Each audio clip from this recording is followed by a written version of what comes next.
ہم سمجھتے ہیں کہ خدا صرف ہمیں اوپر سے ہی دیکھتا ہے، در حقیقت تو یہ ہے کہ وہ ہمیں اندر سے بھی دیکھتا ہے۔ اپنے ساتھیوں کو برا کہنے والے دوست پر کبھی بھروسہ مت کریں۔ کسی بھی چیز سے پریشان ہونے کی ضرورت نہیں ہے اے انسان، کیونکہ نہ تو یہ درد ہمیشہ رہنے والا ہے اور نہ ہی زندگی۔ کسی کے ساتھ برا کر کے اپنے لیے اچھائی کی امید مت رکھو۔ کم ظرف کو جب اپنے سر پر بٹھاؤ گے تو وہ اپنی اوقات بھول جاتا ہے۔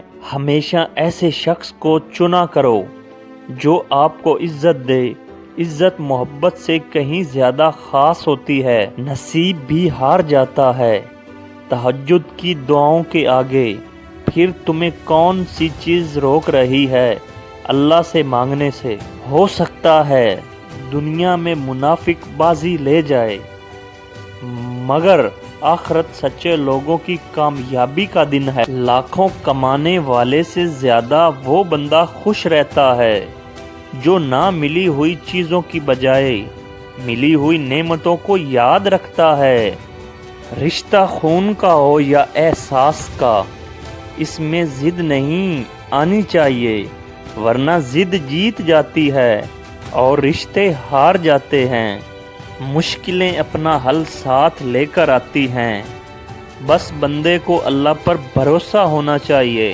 قبرستان ایسے لوگوں سے بھرے پڑے ہیں جو سمجھتے تھے کہ دنیا ان کے بنا نہیں چل سکتی، دنیا کا مال تو چھوڑنا ہی پڑے گا، اور سمجھدار تو وہ ہے جو آخرت کا مال جمع کرے۔ بہترین ادب یہ ہے کہ انسان اپنی حد میں رہے اور اپنے دائرے سے باہر نہ جائے۔ دنیا کا سب سے مشکل کام اس بات کی وضاحت کرنا آپ کسی کے ساتھ کتنا سچے اور مخلص ہیں۔ علم وہ نہیں جو آپ نے سیکھا ہے، علم تو وہ ہے جو آپ کے عمل اور کردار سے نظر آئے۔ موت بے حد آسان ہے، لیکن موت سے پہلے کا ایک لمحہ، موت کا قرب، تنہائیوں کی دنیا کو چھوتا ہے۔ لباس چاہے کتنا ہی مہنگا کیوں نہ ہو، مگر گھٹیا کردار کو کبھی چھپا نہیں سکتا۔ خوش رہنے کا ایک ہی راستہ ہے، ان چیزوں کے بارے فکر چھوڑ دو جنہیں اپنی دسترس میں کرنا ناممکن ہے۔